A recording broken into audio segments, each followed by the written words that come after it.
pamusoro yedare, pamusoro yemambo. Ndauya nenyaya yakamhangarwa naMesheki murengwa anobva muvileji kwaChiroodza achimhangarira Maki Mandengu anogara kuwadzana 2. Iri nhau yekuti Mesheki akamhenga akatengesera Maki stand. Saka Mesheki ari kuti ndoda kudzosera Maki stand mari yestand yaanga amutengesera. Saka Mesheki ari kuti Maki akaramba kugashira mari yake yepanhu paanga atengeserwa naMesheki. Ndonyaya ndauya nayo kudai.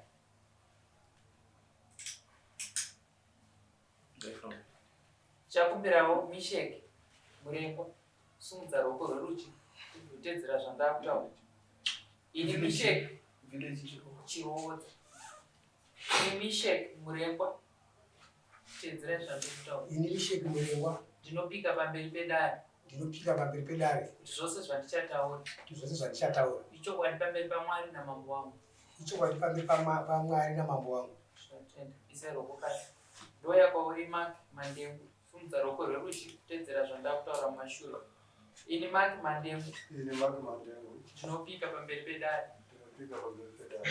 Zvose zvandichataura. Zvose zvandichataura. Ichokwadi pamberi paMwari namambo wangu. Ichokwadi pamberi paMwari namambo wangu. Mwari ngamubatsire wangu. Mwari ngamubatsire. Tiise ruoko pasi. Ndokumbirawo Mesheki uzivisewo dare muchidini wakagara pasi izo rakasimukira chasakisa kuti umhangarire Maki Mandengu. Ini nhau yangu yandauya nayo mudani afuke murume. Murume uyu ndakamutengesera nzvimbo mumusha mangu. Nemazwi enyu muchangamire kuti munhu akatenga nzvimbo, munhu iyeye kana asina chaataita panzvimbo ipapo, kana muchikwanisa kuti umudzosere mari yake umudzosere. Saka ndiripo kuti inini ndidzosere murume uyu mari yake. Haana chaataita panzvimbo ipapo kana chii zvacho. Saka makadi kumudzosera. Inini ndati handikwanisi kuti ndimudzosere tiri vaviri noti tinoonetsana. Saka ndauya kuti inini ndizomudzosera mari yake pamberi pedare ramambo. Alright, Maki Mandengu. Hanzi ndinoda kukudzosera mari yako. Imari yacho 2600. Hanzi ndoda kukudzosera mari yako 2600. Tichiri ipapo Moses stand ndakaitenga 12 May 2020. Ende zvokuti da zviri zvokuti ada kundidzosera mari tisina kungosvika kuno. Information iyoyo ndakatoinzwa mandatumirwa Samu. Ndobe ndakatozonzwa kuti ndiri kunzi munhu ada kudzosa mari, ndiri kuramba kudzorerwa mari. Zvokuti dai tisina kungosvika kuno, dai akangotaura kuti no, ndakudzosera mari yako. But nyaya yangu pairi kuna mambo ndeyekuti from 2020 ndine zvendakaita zvari kuti hanzi hamuna kuita. Ndine zvendakaita kuisa ochadi miti ichidzurwa, ndichiisa ochadi miti ichidzurwa. At first ndakandatotengeserwa nzvimbo isiri yake murume, kuza kuti azondipe imwe nzvimbo akanga ashaya mari yekundidzorera. Zvinova zvina Sabhuku aripo panyaya yekuti ndiye akatigadzirisa nyaya yekuti azondipe imwe nzvimbo.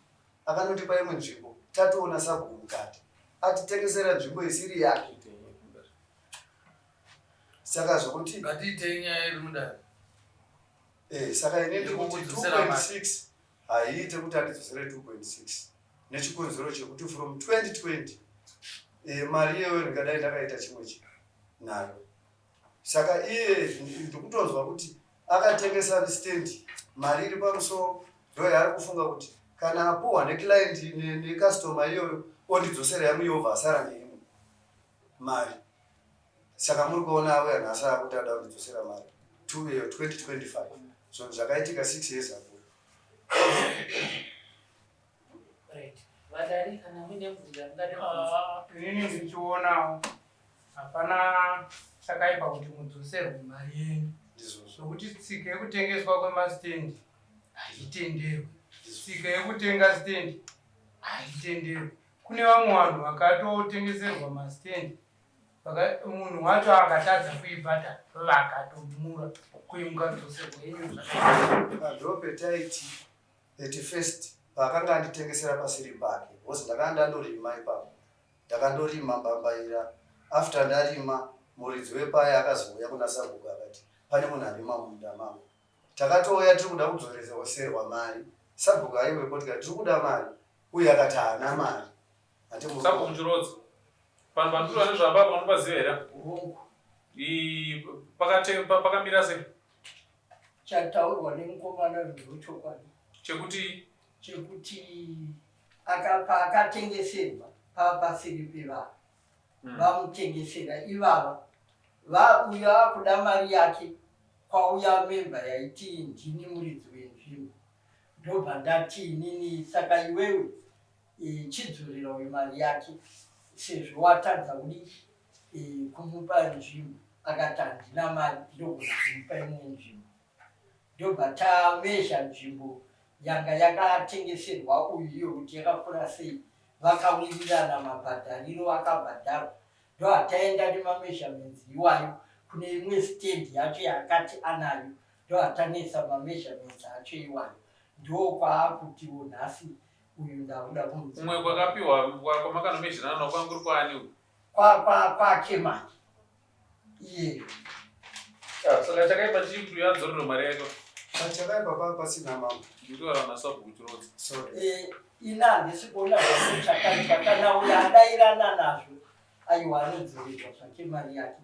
Iwo mari yacho iri kupi? Ndinayo. Mupe mari yacho.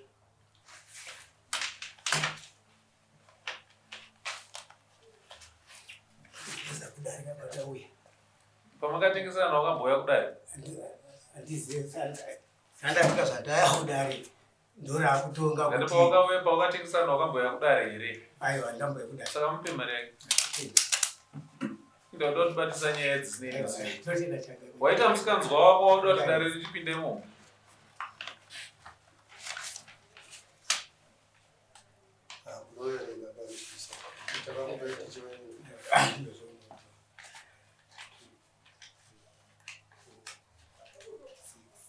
Asi kaSabhuku nyaya idzi dzichiitika imi muripo muchitotungamirira futi kuti uyo anotsvagirwa imwe nzvimbo achibhadharwa mari ivhu richitengeswa imi muripo muchizvisapota maiti muri kuitei?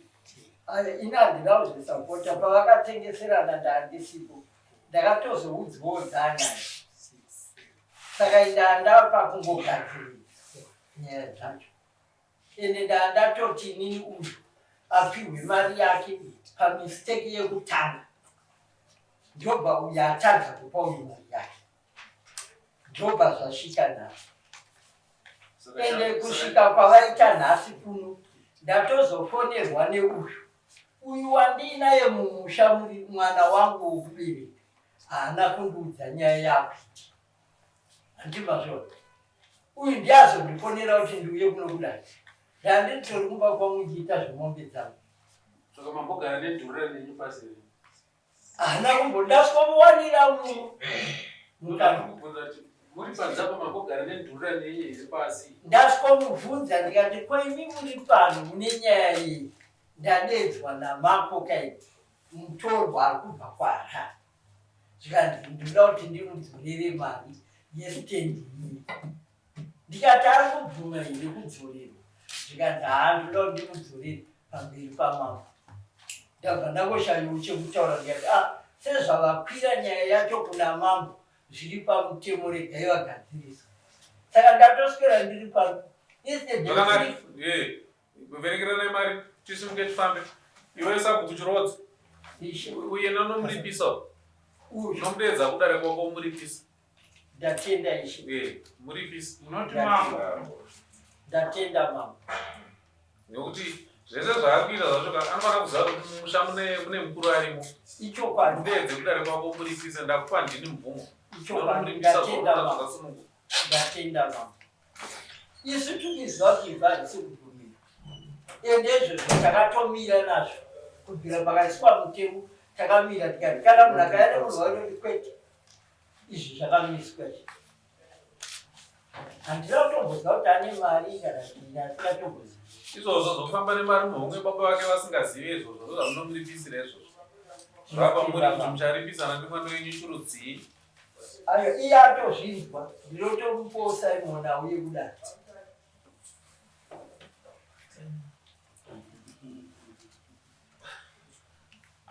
asi mambo mapangurire pataura uye kuti yakatengesa kuti waakuda paarikukirema vachiroza vati pakonaka havasi kutengeswa hanini inini pambo ndoda kuti ndipindure mambo ndatozvizwira muno izvozvo ndatoswera ndiri pano chitidambidzwa kwairi kuenda kuti uyazowana kupi mari nokuti kana munhu wacho handimuzive kubhuku kwangu havo kubhuku kwangu mambo kutaura chokwadi kwanga kune uyu ndiani mubhuku akauya zviri pamutemo izvi zvatozvinyowa nezvekuitika pamberi penyu mambo yati pandipapa havasi kutengeswa aiwa ndazvinzwa ini ndichangorambo ndakamira ndakatarisa kuti pari kufamba sei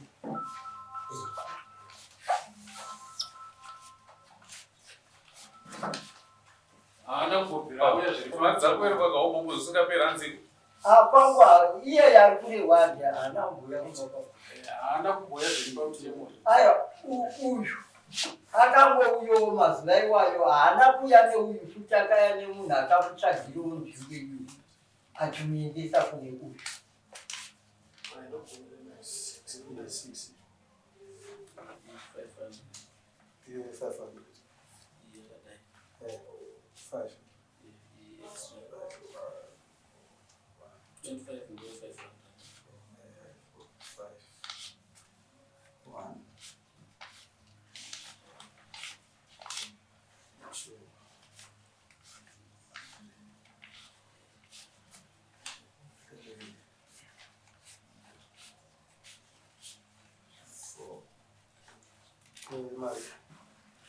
namamburi panza pandomaverekera maite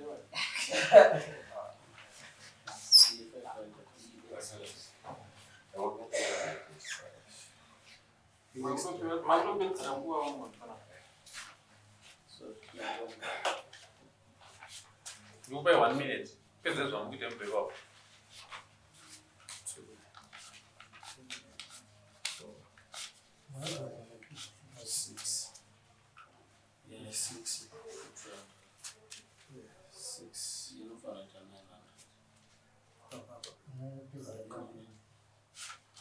yosunga usaina sungeri kure panzi sana ndinopedza ukaunda mupedzera panzi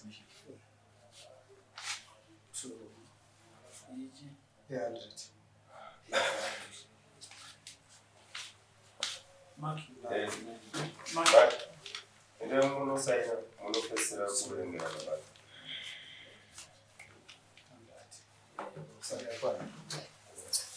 pasiperi